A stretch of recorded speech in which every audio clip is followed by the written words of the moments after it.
Klopfer from Chicago, Illinois.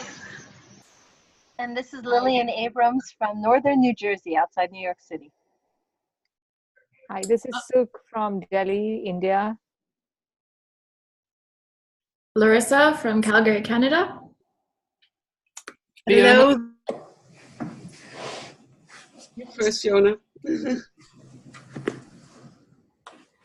So, Eva from Rio, Brazil. Lynn from Palm Springs. Emily from Vancouver, Canada. Dominique from Quebec, Montreal and Quebec. Daniel Desbiens from Montreal, Quebec.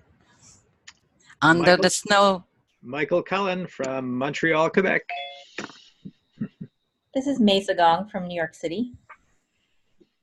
This is Naveen KS from New Jersey. Allison Edinburgh from outside of Boston, Massachusetts. James Lapata, also from the Super Bowl champion capital, Boston, Massachusetts. All right.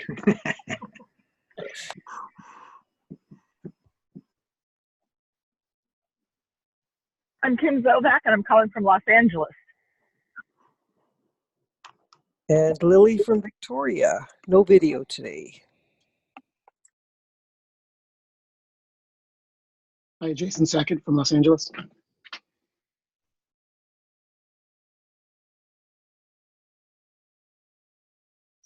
Is anybody missing? Okay, so let's thanks everybody for joining us today. So the topic for the session today is internal supervision. And Dr. Michel Moral from Paris, France, he has been doing coaching supervision for many years. He's one of the pioneers of coaching supervision worldwide. He published many books and articles. Currently is working in several research projects. I am engaged in one about supervision of supervisors.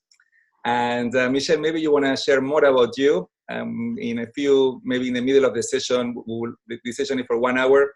We will open for questions. So maybe you want to write down and pay attention to any questions that come up for you. And in the middle of the presentation, Michel is going to take a break and get and work with your questions.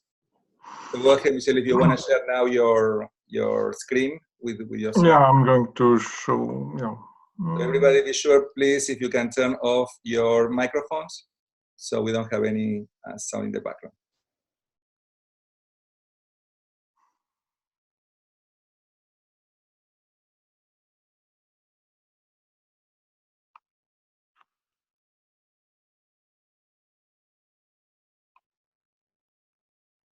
Okay, so let's start with who am I? So you see, I define myself as now a supervisor rather than coach because most of my time is on supervision, not on coaching. I train supervisors since 2010, and I have started to train internal supervisors in 2014. And now I have trained a lot of internal supervisors and even some in all together in an institution.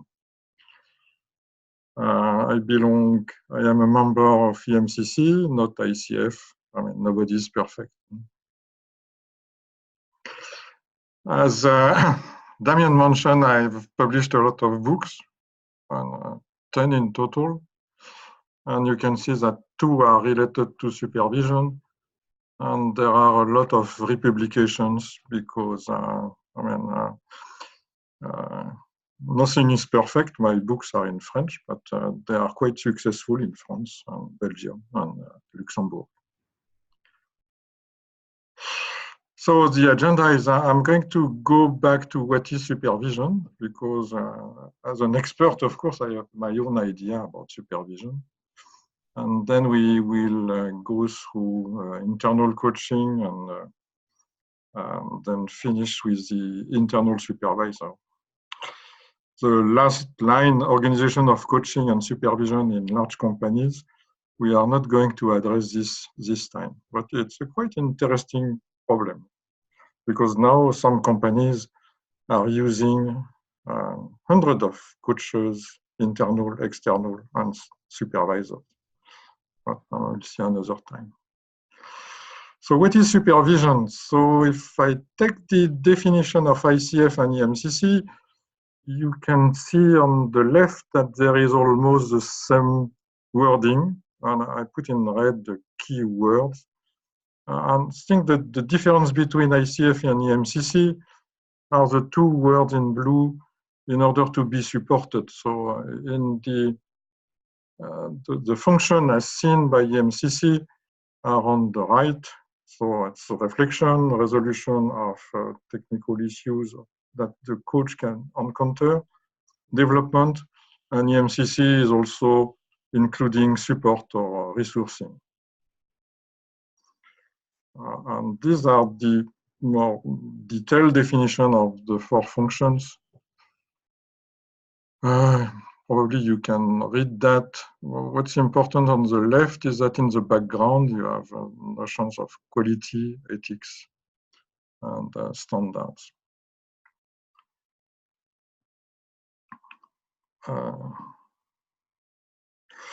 So where do I find ideas about internal supervision? In fact, I mean, there are a lot of discussion in the Global Supervisors Network created by Yves Turner. It has been created in 2016.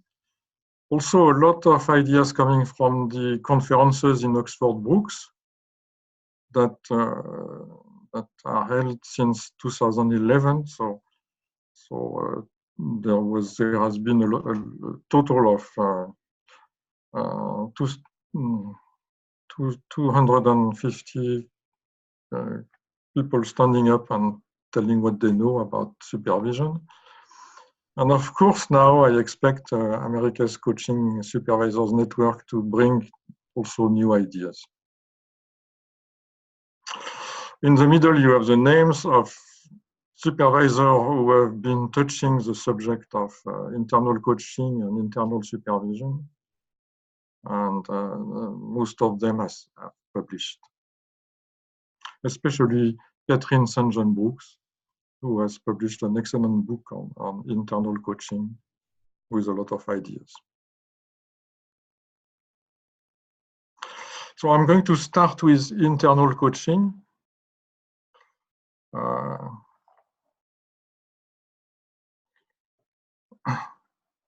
Excuse me, I have to check my notes. So let's start with a very simple situation of an external supervisor supervising an external coach. And this external coach is in relation with a company where there is a coachee, a sponsor, and usually a human resource executive. And, and in fact, I mean, I just have to.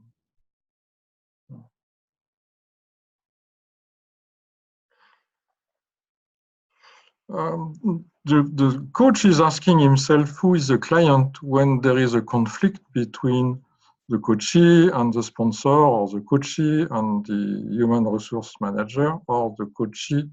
When there is a conflict within the enterprise, then the external coach has to ask himself who is the client. But normally, I mean, the objectives of the coaching are set during the initial three-way meeting. And so asking for the coach asking himself who is the client is an exception. It is not the normal way of thinking. In that case, the supervisor has only, in order to sign the contract, he has only to discuss with the coach.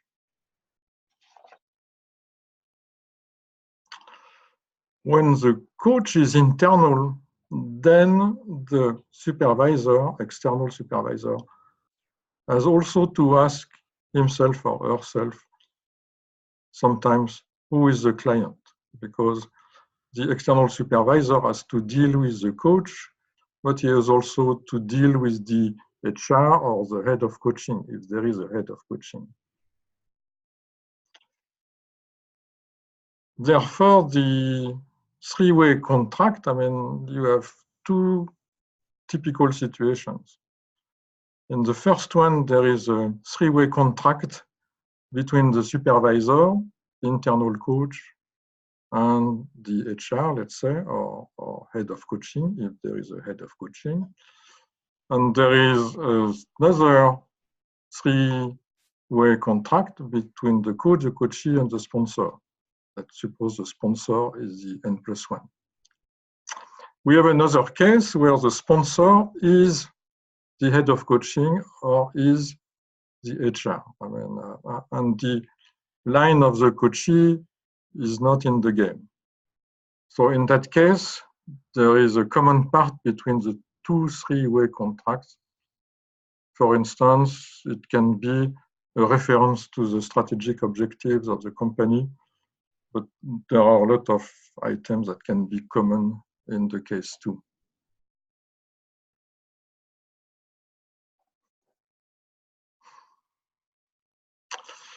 We can look at the internal coach as an individual.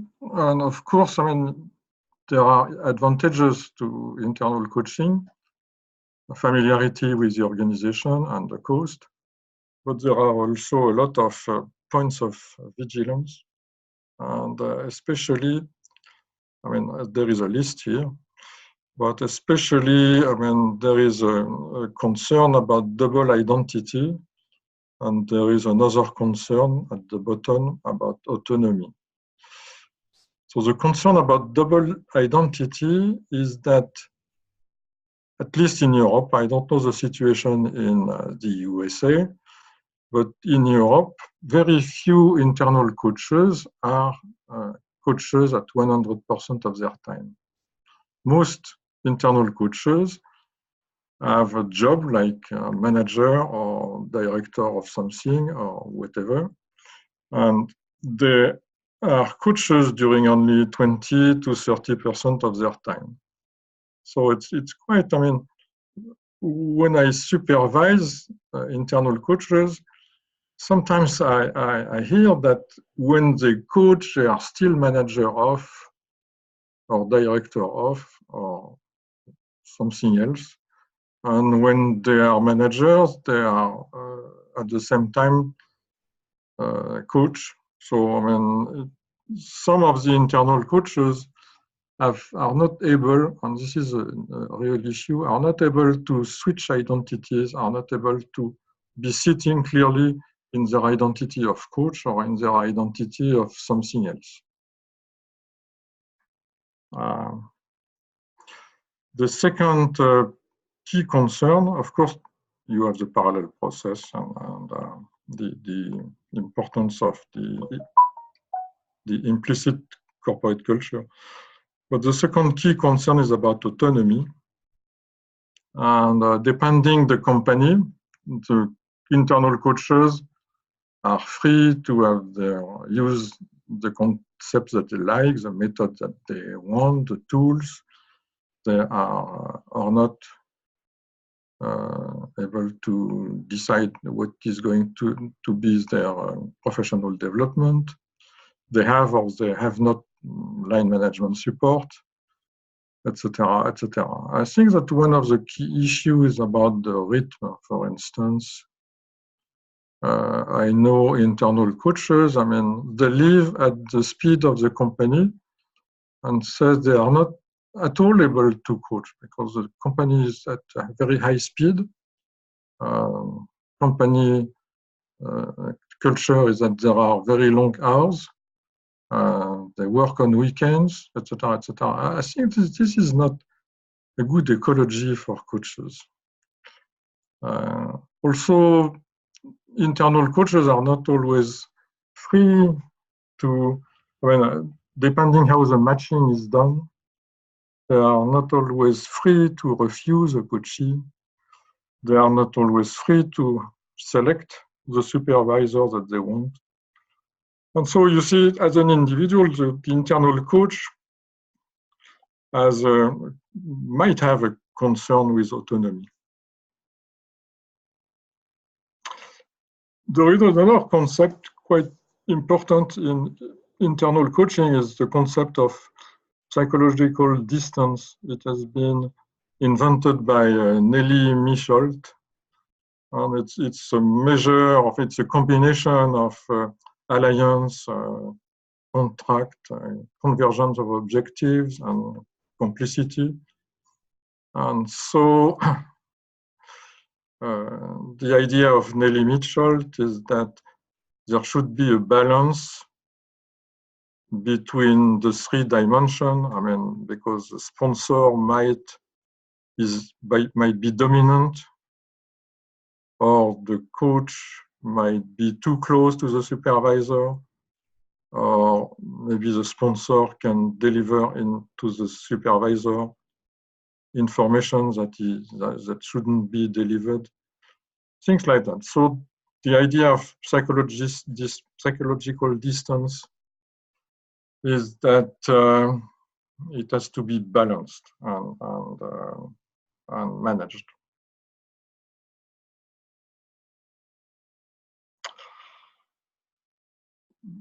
This was, I mean, these two slides are internal coach as an individual, but we can also see internal coaching as a system. And when you have several internal coaches, then the question is are they grouped into a team? Is there a head of coaching implemented? Is there a manager of coaches? Is coaching culture implemented? Also, in a system, you might have ethical dilemmas with multiple stakeholders, and a lot of questions are raised about confidentiality, boundaries, conflict of interest, dual relationships. So you see that when we consider internal coaching as a system, you immediately have mechanisms like the fact that the parallel process is very high between I7 and the group of coaches. And we also know from research that the parallel process is even increased from the group of coaches to the group of supervisors. So one of the, or two supervisors.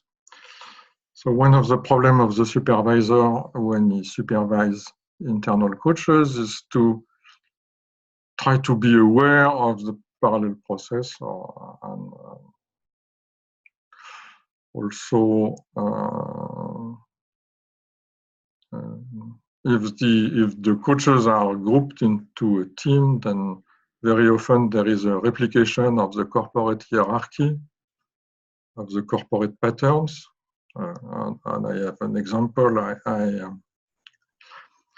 I supervise a group of coaches in a company where the young coaches are directors and the experienced coaches are lower in the hierarchy.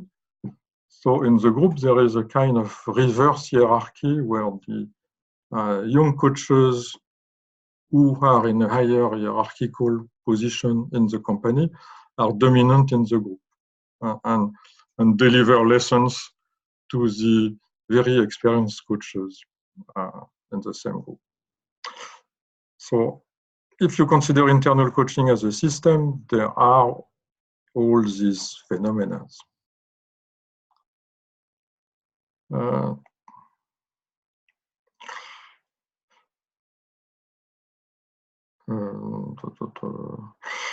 So we arrive on the difficulties that the supervisor can have, and we can start with the external supervisor. So we have seen that he has to consider several three-way contracts. He has to take care of the psychological distance, which means that he has to keep appropriate distance with the sponsor, appropriate distance with the coach. He has also to be able to detect the parallel processes, which are normally very intense in the case of internal coaches. Very often he has to focus on the support function of supervision, that is to try to repair the coaches who are suffering in the organization. He has also to take care of the developmental function, because sometimes internal coaches are not free to select the trainings that they need.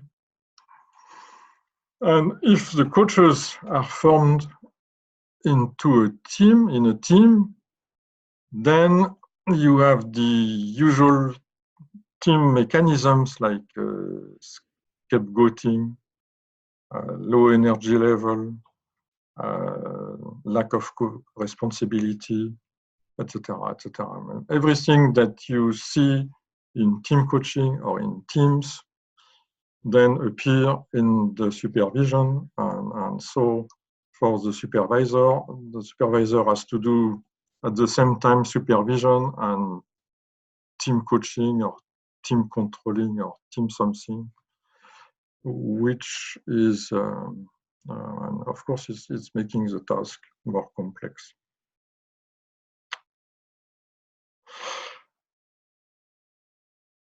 Okay, I suggest that we stop during several minutes to see if you have questions at that point of the presentation. Michelle, this is Lillian. I do have a question. I was curious about how it worked in that culture that you mentioned, where the less experienced coaches, the young coaches, were delivering lessons to the more experienced coaches. I was a little intrigued by that. How did that develop? Well, what's going on? Well, in fact, I mean, the layout is that young coaches, coaches recently trained in the company are at a high level of hierarchy, while the very experienced coaches are at lower level of the hierarchy. What is happening is that the hierarchy of the company is replicated in the team of coaches. Do you see what I mean? Yeah, so when you're saying hierarchy, meaning there are other positions, like they're trained as coaches, but they have other positions that are higher level in the hierarchy. Yeah, so the other position is in fact prevalent in the team of coaches. While the logic will be that in the team of coaches, the experience would be the organizer of the team, not the other position. Okay, thanks. Okay, for the supervisor, it's a real problem, because when I do group supervision in such teams, then it's really difficult, because the young coaches, recent coaches, coaches with low experience, are giving lessons to everybody, including to the supervisor. So so you have strange mechanisms like that. Other questions? Can I just ask one follow-up on that? Yeah. Did anything work with that? Was anything particularly effective or in helping with that dynamic? Well, the problem is that as a supervisor, I have several options. Either I can treat the group as a team, and then I am back to some techniques of team coaching. Or I can treat the group as a group of supervisors trying to remove, in fact, the fact that they are a team. But it's quite difficult, especially if the manager of the team is part of the group. So it's quite tricky. I can give you a one-day presentation on what to do, and so usually what I try to do is to do co-supervision. And develop techniques that are from the team coaching with with the supervisor doing the job and the other one being in a meta position. And trying to interpret all the parallel processes.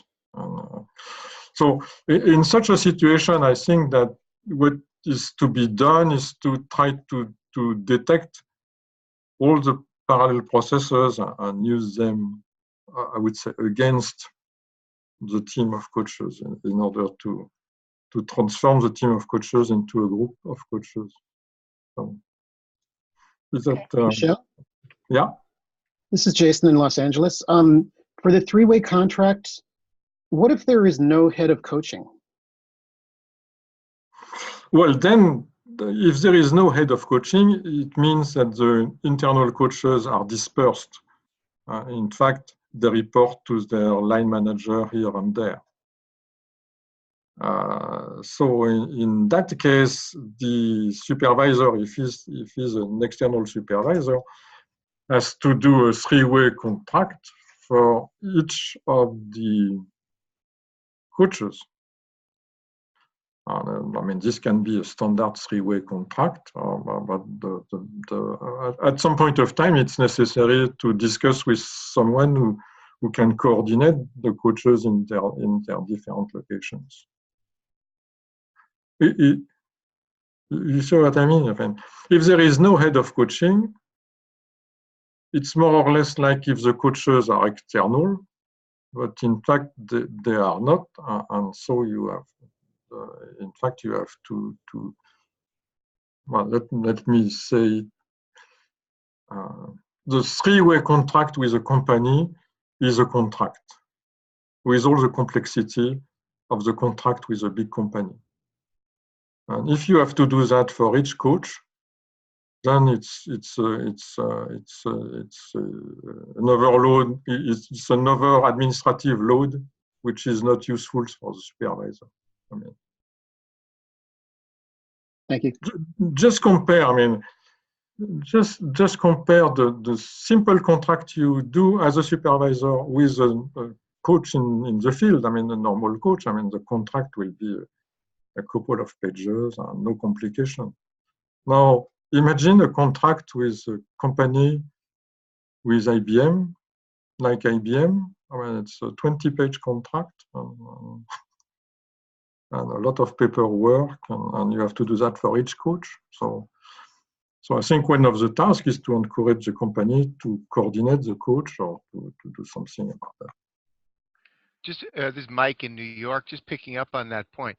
How does the external supervisor maintain confidentiality if there is a head of coaching when the supervisor is supervising the head of coaching's coaches? Well, it's a real issue. I mean, that's if the contract is done with the head of coaching, then there is a confidentiality concern.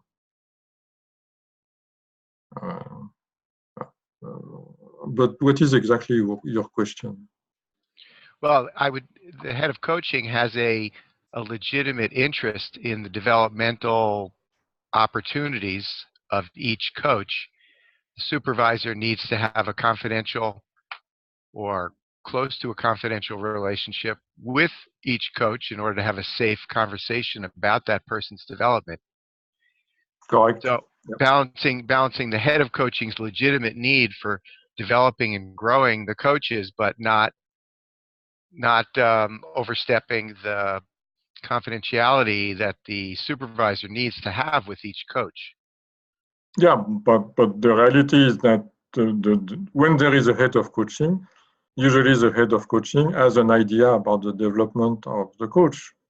And my experience is that the head of coaching is putting pressure on me, the supervisor, to, in fact, influence the way I'm going to develop each coach. I mean, it's like there is a kind of instructions. I sometimes receive instructions from head of coaching about the tools, about methods, about the frameworks. and even about what I shouldn't say. So you are right. There is not only a confidentiality issue, but also a kind of issue about the autonomy of the coaches. Yes, it seems like a significant challenge if the information needs to flow the other way too. That is a coach who's experiencing difficulty that the supervisor knows about, whatever tensions there might be among the coaches that the supervisor knows about, but the head of coaching may not. Anyway,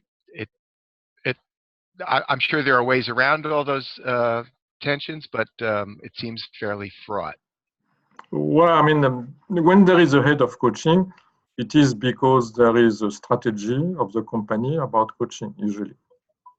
And so the head of coaching is saying that to the supervisor, well, we should discuss about the quality and the qualities and even weaknesses of the coaches, because me, head of coaching, I have to manage the team so that it can deliver its maximum power in the benefit of the company, to the benefit of the company. You see, so the head of coaching is coming to the supervisor with a good reason to breach confidentiality. And this is a real issue. And this is the slide about psychological distance is precisely about that. I mean, when the sponsor up there, the red dot, is the head of coaching, I mean, of course, I mean, there is an issue on confidentiality, and the head of coaching, the red dot, can be extremely dominant and put pressure on the coaches. So the normal reaction of the coach is to try to make a kind of deal with the supervisor, saying, well, let me have some space to breathe.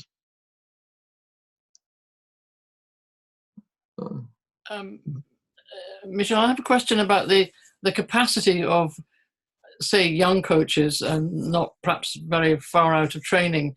What particular capacities are you working to develop in your group supervision? It sounds to me as if they're having to dance a whole number of different steps to stay alive in this very complex adaptive system that they're living in. And so what are you finding that they most need in terms of developing themselves to stay steady in the face of all this? Oh, well, I mean,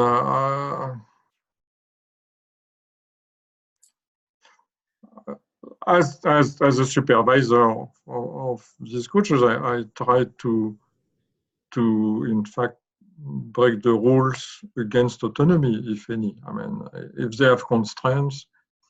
I have a situation where the company is using some specific tools. They are using, for instance, HBDI or let's say, let's be simple. They are using some tools like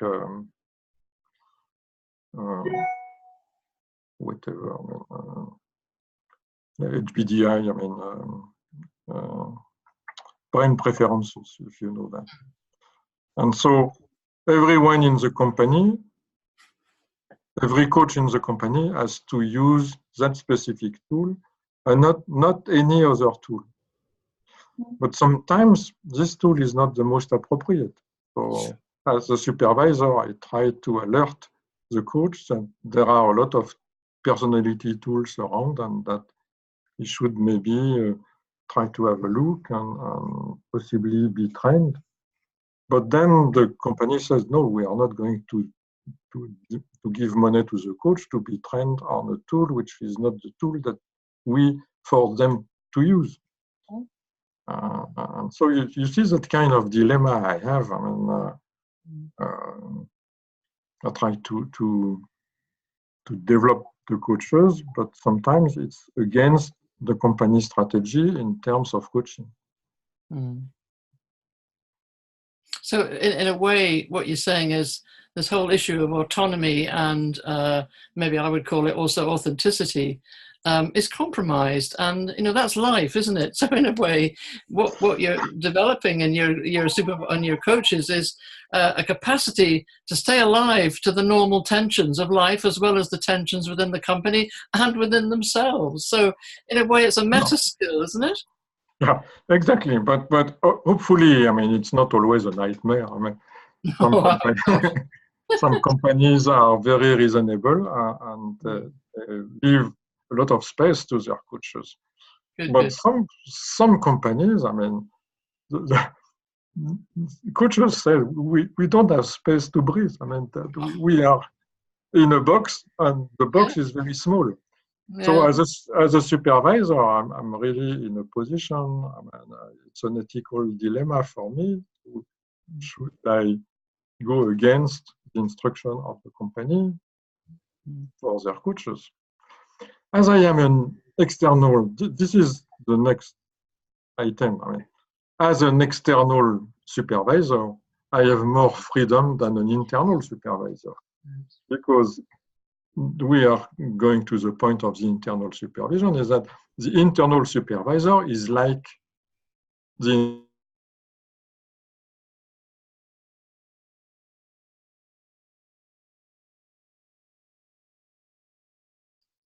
I think Michel got frozen. Let's wait for a second for him to come back.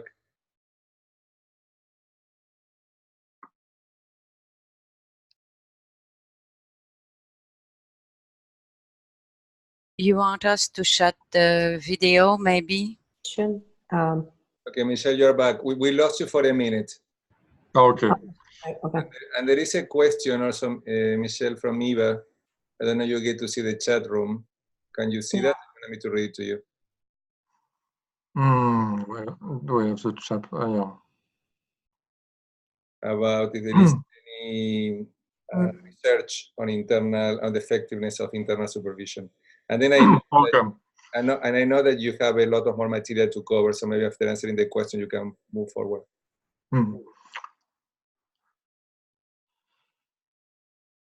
Okay. So the questions are related to the quality of coaching and supervision in such an environment, if I understand well. And it's just that, of course, I mean, there are limitations, but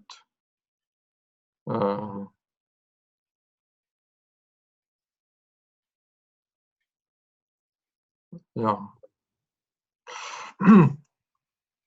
Of course, there are limitations, and limitations are around the fact that not only there are autonomy concerns or sometimes issues, but also there are some awareness concern or issues. I mean, the difficulty for internal coaches and internal supervisor is to read the parallel processes, because really, or to understand that in fact they are reproducing the patterns of the company. And at some point of time,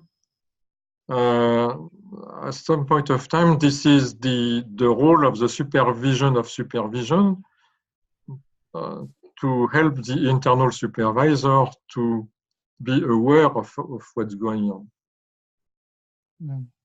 This is the big value of supervision is to be the ultimate resort of the internal supervisor. So I'm going to just give you some how I see this internal supervisor. So you see that on that slide that the internal supervisor, it's adding a layer to the question, who is my client when something is going wrong? I mean, when there is a conflict between one of the stakeholders. And of course, I mean, the internal supervisor might be in a conflict, I mean, internal conflict or ethical dilemmas.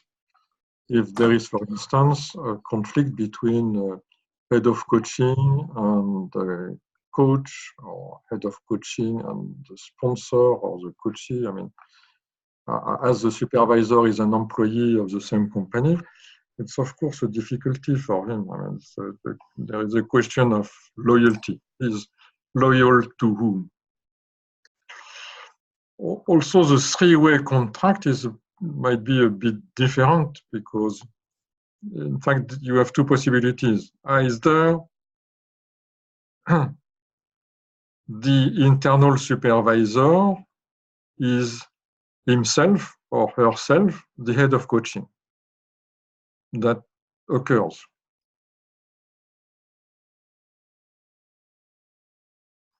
So you are in the situation where you are a team of coaches. They are managed by a coach who is at the same time the supervisor. So the coaches are supervised by their manager. I mean, in my view, it's not good. And what I see when I have a couple of situations where it is like that, this head of coaching who is at the same time supervisor is not really inclined to be supervised himself or herself. He's not going to supervision of supervision. The situation number two is that when the internal supervisor is in fact a member of the team of coaches, and so is at the same hierarchical level, and so the supervision can work. And in that case, they are facing difficulties, such difficulties that they want to have a supervision of supervision. It's a much safer situation. There is a third situation that I see sometimes, is that when the internal supervisor is not part of the team of coaches, he's somewhere else in the company. And so in that case, it's more or less like an external supervisor.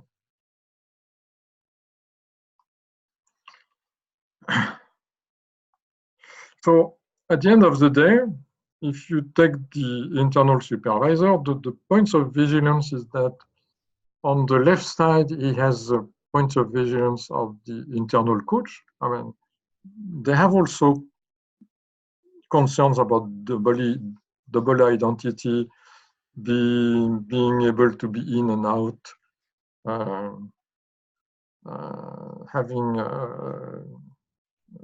suffering the implicit corporate culture, all that part of unsaid.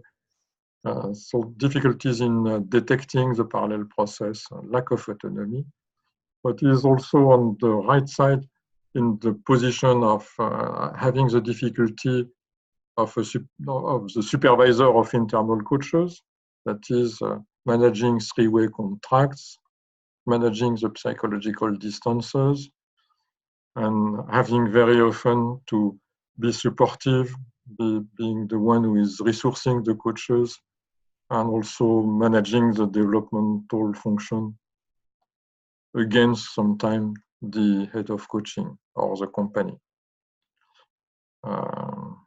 So this is what I can say about internal supervisors. I think we can have questions again.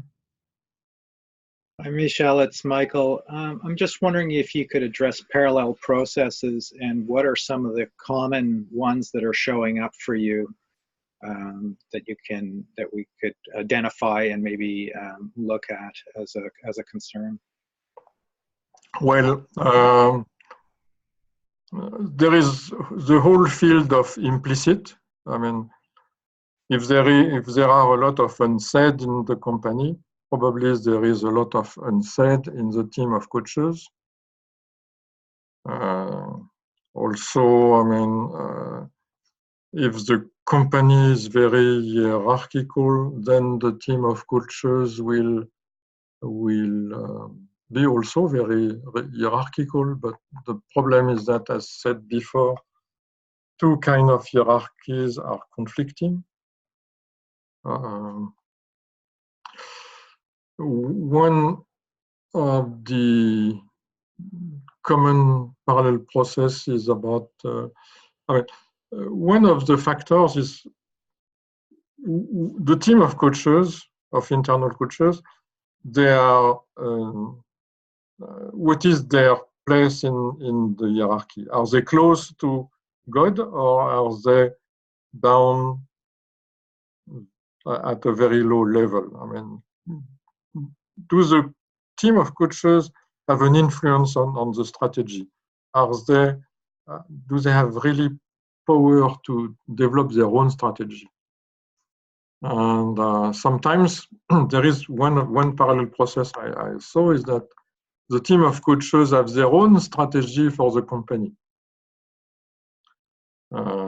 Because there is a lot of counter power in the company.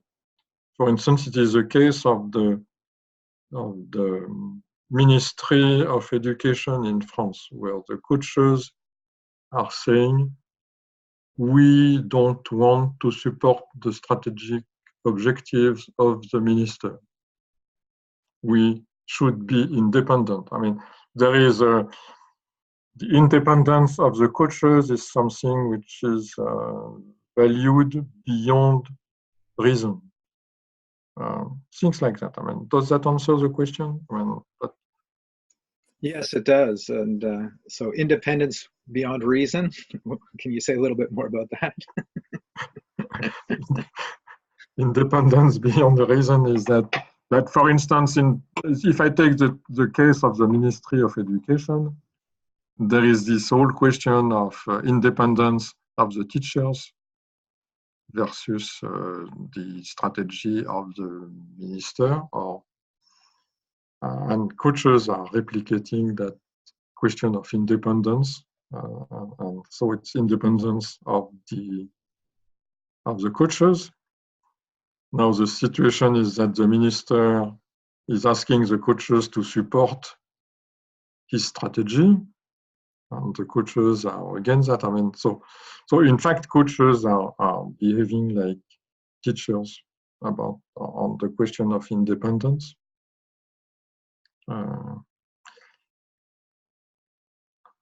Great, thank you. Yeah, you see what I mean? Yeah.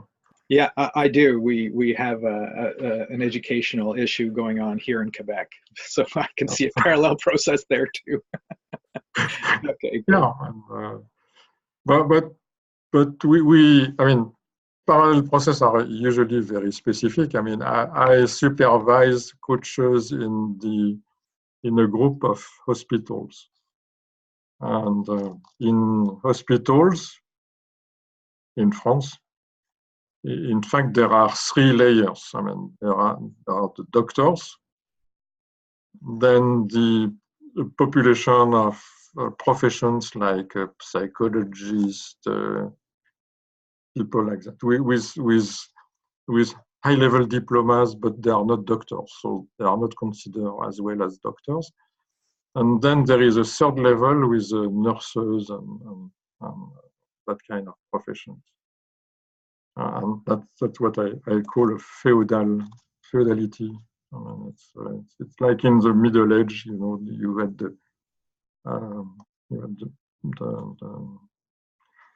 people in the, you have several layers in the population, and in the population of coaches in this group of hospital, it is exactly the same. I mean, doctors. Some of the coaches are doctors or surgeons. They are the top, whatever is their training in coaching.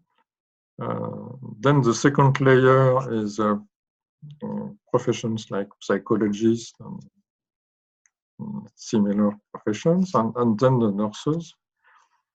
And the nurses are considered in the group of coaches as silly, delivering low-value coaching, etc. And I have to fight against that view. I mean, in the group of coaches I have to supervise, there is a nurse. She's really, really an excellent coach. But the rest of the group is the majority of doctors. And really, I mean, they are tough with that person, with that lady. They are really, I mean, what they say, what they do is really humiliating, you see.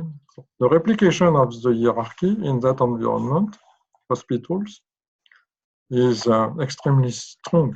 So, and as a supervisor, I have real difficulties to see that, I mean, in addition, in the group, the doctors are males, and this poor nurse is a woman. So you have everything at the same time, the dominance of doctors and also the difference of the gender difference playing. It's a nightmare for me.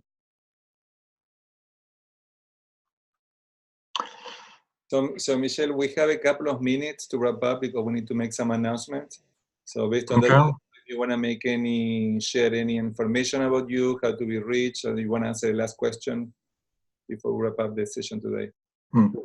Well, it's just that I have just a final word about the fact that more and more I work with companies who are using several hundred of coaches, supervisors, and this question of organizing all that population logically and for the benefit of the company is an emerging area of research.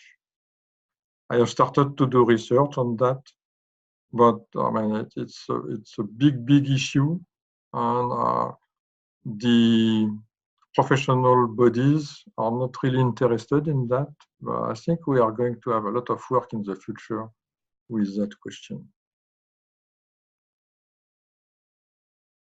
Okay, that's it. Michel, thank you very much for your presentation today. And would you mind stopping sharing your screen so we can get to see everybody who's here with us today and do some announcements? Lily, are you there? Do you want to share briefly about the conference and announcement that you want to make? Yeah, so thanks. Some of you have asked me why the camera's off. I've got some bandages on my face that don't look very pretty. So, yep, our conference is June 13th, 14th. Dr. Michel is going to be presenting, as well as Fiona, that's on here. Eva, too. I think Terry's going to be supporting us at the conference. Who else? Am I missing anyone? Keys will be there. So I see a lot of you will be at the conference, so that's going to be great to see you all there. If you want us to extend the early bird with a good excuse, we're always happy to oblige. But the early bird has now closed, and and I think Damien talked about the next session, which is Lillian will be on deck on March the 11th, and then April 8th, Fiona Adamson, who is also going to be at the conference and on this call, will be doing a demonstration. I think that's all I have. Damien? Thank you, Lily. I just posted in the chat room the link to the post in our website about the next session, so you can go there. Also, we download all of the previous recordings from our webinars if we have the permission from the instructor. Michel, do you give us permission to share this session with the people from the network? Yeah. Okay, great. So this is going to be available in our website. So there are great sessions. So I suggest everybody, if you didn't have a chance to go and look at it, go to past events, and you will have access to great webinars from great colleagues from all over the world. A couple of more announcements is with the website also, we're going to start a registry where people can share their bios or their information, so when people can find you. There is nothing like that yet. So we want to offer that in the American Supervisor Network. The requirement will be that people need to be certified as coach supervisor from a training. So it cannot be anybody. People need to have formal coaching supervision training to be part of it. And we have here Ines, who's a graduate from our programs. Ines from Argentina, she's going to be helping us and supporting us in that process. So we're going to make the announcement soon, and she will be helping us to make that happen. A couple of more announcements. ICF Los Angeles have a special interest group on coaching supervision. So this is one of the ways that ICF local chapters are helping to get awareness about coaching supervision. And I am going to be doing group coaching supervision sessions. So if anybody is interested in that, or you know somebody who may be curious about coaching supervision, this is every other month, and you can send me an email and I will send you the information. It's $10 investment. So they charge $10 for the local chapter for these events and activities. And finally, the last announcement that I have is we're starting a new coaching supervision program. So if you know anybody who may be interested in getting formal training, we're starting a program in March. It's a virtual program. If anybody have any announcement, please feel free to do it now because it's an open community. So if anybody want to share any invitation to any information, one more thing, a new book came up from Jonathan Passmore and Brian Underhill and Marshall Goldsmith, and it's about executive coaching. And I wrote with John Passmore one of the chapters on executive coaching, on coaching supervision, sorry. So you may be interested in that book. I think it's a great resource. It's a brand new book, just came out last week. So I want to ask people to be aware of that. Terry. So we still are meeting for the marketing mastermind for coaching supervision. We meet about every other month. So if you are not on the list, please send me an email and I will add you to the invitee list. And that's just terry@terryhildebrandt.com. Do you want to post, do you want to write your email in the chat room so people can see? I will. I'll do that right now. And these are good spaces for people to discuss how to market coaching supervision services and how to support people doing that. So that's a really good way to get, again, in communication with colleagues from the network and support each other in marketing coaching supervision services. And Terry is going to be holding a space during the conference on this conversation, on this discussion. So thank you for doing that. So here I see that Danielle wrote something here also in the chat room. And if anybody have any other announcement that you want to make? Nope. So if that's the case, thanks everybody for sharing. And Michelle, thank you very much for a great session today on internal supervision. I think it was very interesting, and we have never covered this here before. So we are going to have a space also during the conference. Michelle is going to be holding a space during the World Cafe discussing internal supervision if people are interested in keep talking and discussing this session. So thanks everybody. We'll see you next month. Okay, thanks for being with us. Take care. Bye. Thanks again, Damien. Thanks again, Michelle, for this. And Lily.